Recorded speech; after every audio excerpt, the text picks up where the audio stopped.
Doutor Mário Palha, Obrigado. meus cumprimentos. A questão aqui, excelências, é epistemológica. A peroração que a defesa fará é em fustigo ao decisionismo, é em fustigo a esse rebaixamento do estándar probatório.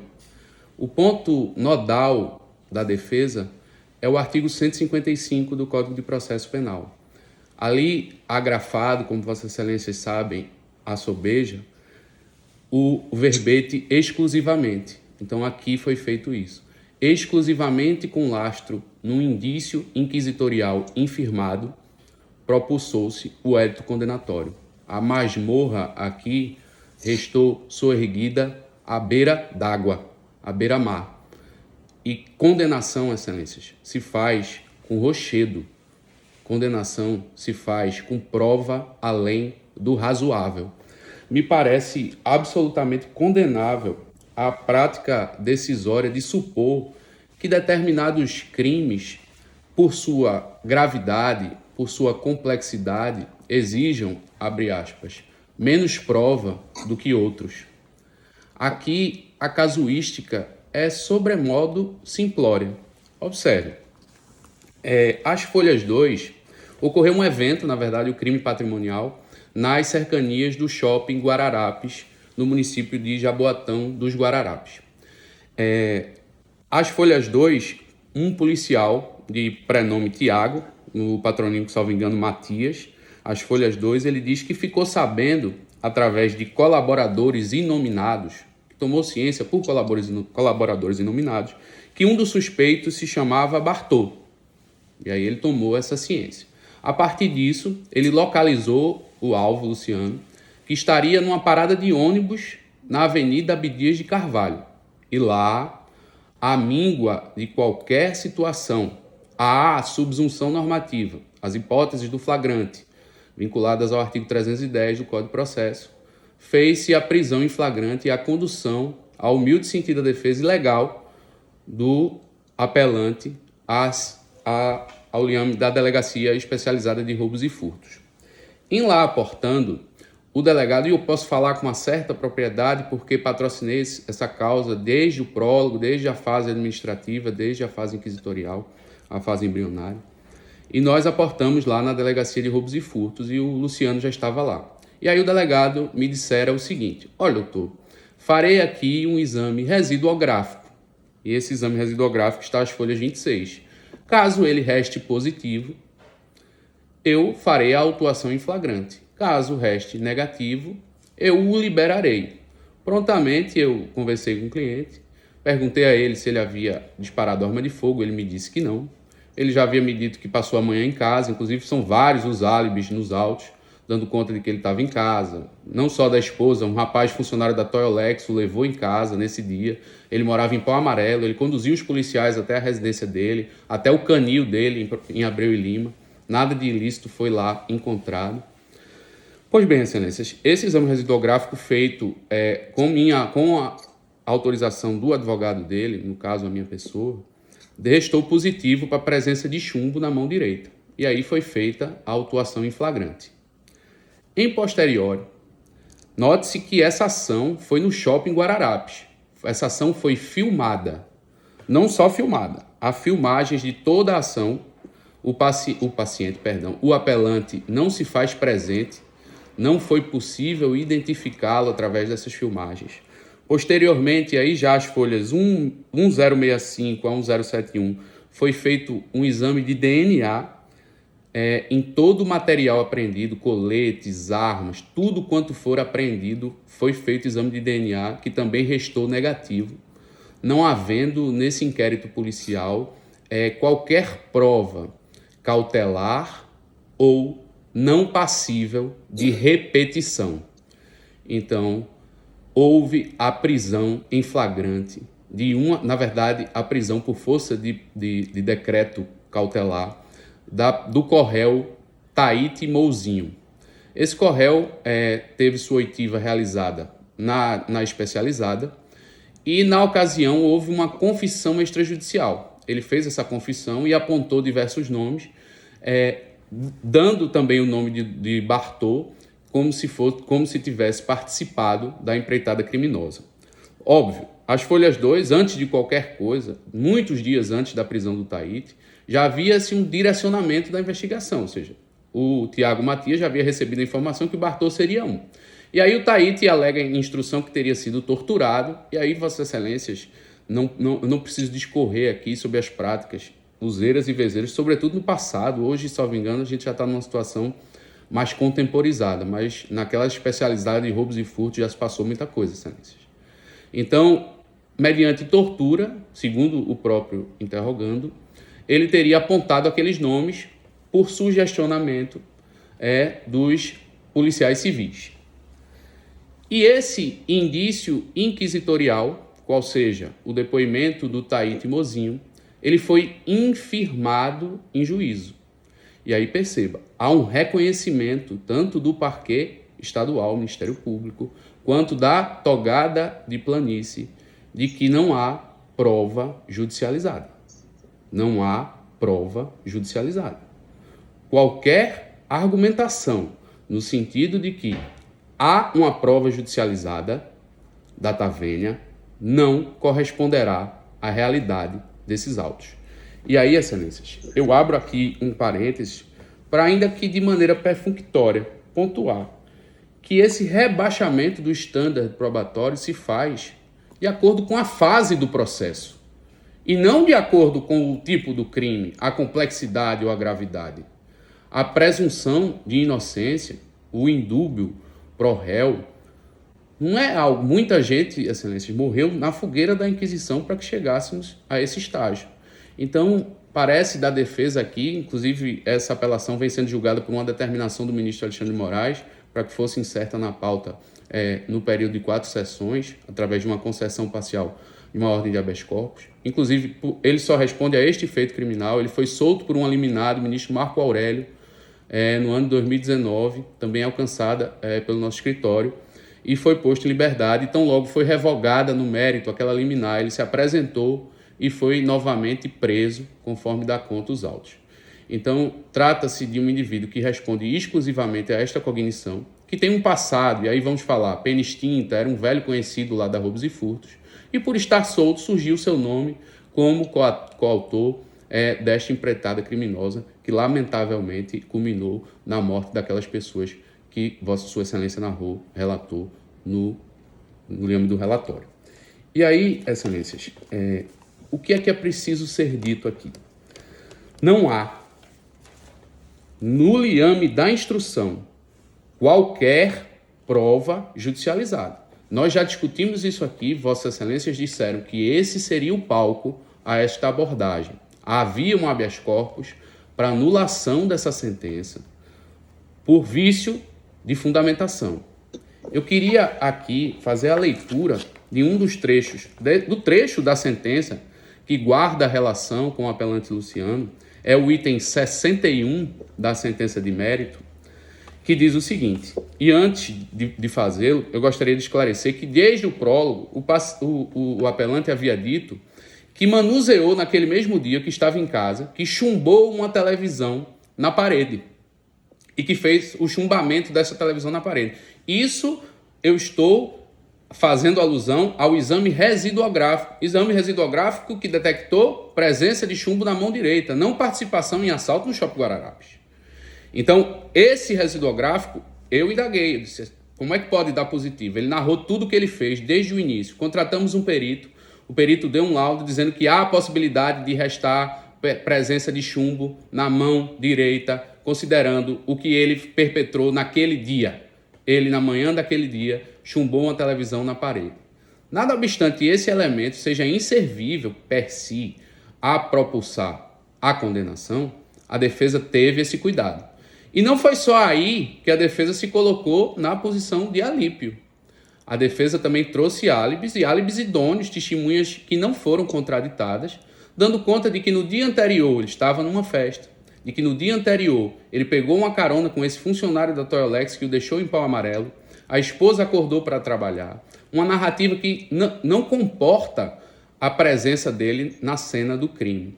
E aí, pasmem, o indício infirmado em juízo e categoricamente contestado pelo interrogado torturado, o codenunciado Taíte, foi alvo de um malabarismo retórico. A douta magistrada de piso interpretou um indício infirmado e o elevou à categoria de prova plena. Foi isto que aconteceu. Não há, repito, qualquer prova judicializada. Tanto que, ao final da instrução, a magistrada sabia disto e convocou o delegado, a carga subjetiva do relatório, para vir depor. E aí o delegado, excelência, não é testemunha de absolutamente nada. E o delegado é um delegado sério, doutor Mauro Cabral, a quem conheço e reputo todas as homenagens, muito embora haja discrepância no campo processual, um excelente profissional. Ele foi aos autos dizer, o que eu tenho é o seguinte, tomei conhecimento de que ele participou através dos meus colaboradores e, de fato, quando prendi o Taíte, não participei da oitiva dele, mas ele apontou o Luciano como sendo um dos coautores. E ele repetiu exatamente aquilo que ele tinha. Então, nada de novo trouxe a instrução processual. E aí, é essa valoração da prova, essa questão epistemológica do limite que a gente precisa analisar aqui. Vossas Excelências podem muito, mas não podem tudo. Nenhum poder no Estado Democrático de Direito pode tudo. Então, aqui é o caso de decidir se pode condenar exclusivamente com lastro no inquérito policial. E se não pode, qual seria a prova judicializada a pelo menos fazer aquela bravata do cotejando o inquérito, corroborando o inquérito? Não há, aqui não há. E isso fica claro, absolutamente claro, no item 61 da sentença, açoitada. Leio, peço a licença para ler para Vossas Excelências. Embora a alegação defensiva não seja impossível de ocorrer, ou seja, a magistrada admite a possibilidade de ele ter chumbado a televisão na parede, conforme ele disse, e admite a possibilidade de ser verdade. E aí, eu pergunto, será que não houve um rebaixamento do estándar probatório indevido na fase da sentença? Não estou decretando uma cautelar, não estou recebendo uma denúncia, eu estou condenando, é o desiderato de uma vida humana a 40 anos de reclusão por crime cometido em pós 29 de maio de 2007. A gente está falando de 2/5 para a progressão de regime. Então, é uma vida humana que está sendo praticamente ceifada com base em absolutamente nada. Então, é a gestão do erro judiciário que Vossas Excelências precisam fazer aqui. Então, a juíza diz, embora a alegação defensiva não seja impossível de ocorrer, ela não se sustenta, pois o conjunto probatório existente nos autos, perceba, conjunto probatório existente nos autos, formado pelos informes obtidos pela polícia. Perceba que a doutora magistrada está dizendo que o conjunto probatório que permeia esta cártula é integrado por informes obtidos por polícia. E aí depois pergunta por que é que em todo país sério rasga-se o inquérito e faz-se tudo de novo. Na Europa é assim. Isso é burla de etiqueta. Não se faz a diferenciação entre o que é elemento de investigação e o que é elemento de prova. Então é preciso que a gente faça aqui a diferenciação. Elemento de investigação é aquilo que vai subsidiar o opinius delicti. Elemento de prova, isso é violar a jurisdição. Isso é violar o sistema acusatório. Excelências, ela prossegue. Os informes obtidos pela polícia, pela indicação de Luciano por parte de Taíte. Perceba, são 3 os elementos de prova, segundo a magistrada, de prova que ela utiliza para alçar esses 40 anos de reclusão. A receptação, eu não preciso nem dizer, não tem nem nada na sentença falando sobre a receptação, ele foi condenado, é só o dispositivo mesmo. Mas vamos falar da tentativa do latrocínio em concurso formal, que é o que é objeto principal do nosso vergaste. Então, esses 3 conjuntos, esse conjunto probatório harmônico, segundo a magistrada, seria informação de policiais, colaboradores anônimos, e aí, se eu não estou em outro mundo, a colaboração ou o informe anônimo, a denúncia anônima, não serve nem para abrir uma portaria de inquérito. Diz o Supremo isso. Então, se aqui serve para condenar, eu preciso exaurir a questão. Então, ele fala que os informes obtidos pela polícia, a indicação de Luciano por parte de Taíte, Excelência, isso aqui é uma prova repetível, é um depoimento inquisitorial. O Taíte, na delegacia, sequer acompanhado de advogado estava. O Taíte foi interrogado em juízo. Por isso eu digo, isso é violar a jurisdição. Porque ele foi interrogado em juízo e o interrogatório dele em juízo não vale. O que vale é o que ele disse na polícia. Para que processo? Para que instrução? Passa-se do relatório a dosimetria da pena.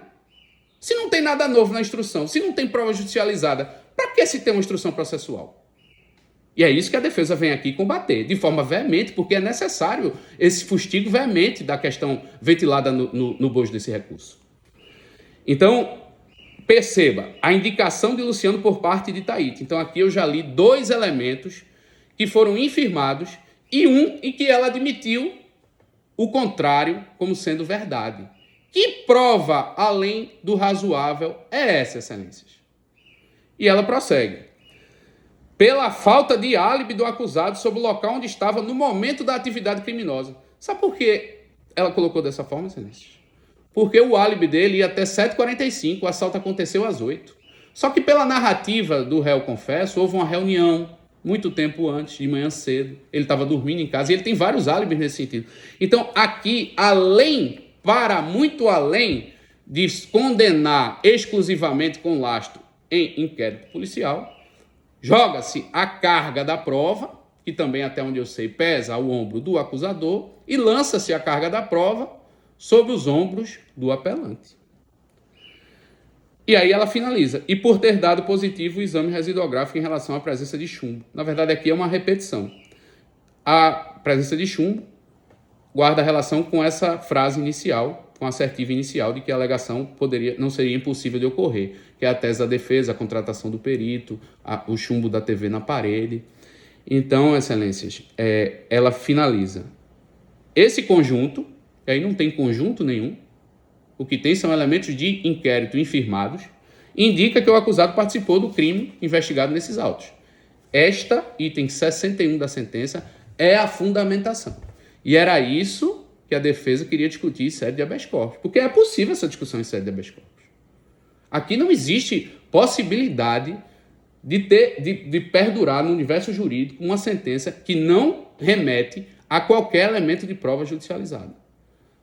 Se houver qualquer tipo de remissão, ela vai ser genérica, à míngua de qualquer apontamento específico de trecho de depoimento, porque eu acompanhei a instrução toda e com a mais pura lealdade, digo a Vossas Excelências, nada foi angariado. As mídias estão aí, à disposição de Vossas Excelências. Eu sei que havia um certo assodamento para que este processo fosse julgado e sei da carga de processos que Vossas Excelências têm.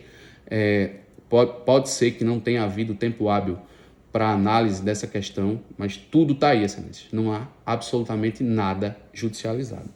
Então, essa burla da etiqueta que eu trago aqui da doutrina espanhola é justamente essa confusão que se faz entre o que é elemento de prova e o que é elemento de investigação. E por mais que seja grave a conduta, Excelências, não há que se fazer o rebaixamento desse estândar probatório. Isso é uma questão de política criminal. O Código Penal, o Código de Processo Penal, adota, com lastro do indúbio pro réu, no princípio da presunção de inocência, a prova para além do razoável. E aqui não há. Aqui há decisionismo. A magistrada diz, vou condenar de acordo com minha consciência, porque prova não há. E esse malabarismo retórico que é feito no entorno do depoimento do Taíte é simplesmente requentar ou fazer uma valoração em cima de um elemento, indício, que não serve para condenar, na seara judicial, não é prova judicializada. Então, essa condenação ela viola de forma frontal o artigo 155 do Código de Processo Penal. E quando a defesa requer a absolvição com lastro no álibi e depois na falência probante, o faz com propriedade. Porque se há nos autos dizendo que ele estava 7h45 em Pau Amarelo, é humanamente impossível, a não ser que ele tenha ido de jato, que às 8 estivesse no Shopping Guararapes. Pau Amarelo é sito na comarca de Paulista e o Shopping Guararapes na comarca de Jaboatão. Então, excelências, não há outra solução jurídica possível que não a proclamação da absolvição do apelante Luciano Ferreira da Silva, com lastro no artigo 386, seja inciso 4, seja inciso 7. É o que requer a defesa. Pelo adiantado da hora, não falarei sobre a questão da dosimetria, mas há um descompasso entre a jurisprudência tanto da quinta quanto da sexta turma do processo de ajuste punitivo que se permutou em arbítrio. Muito obrigado, excelências, pela atenção. Boa tarde a todos.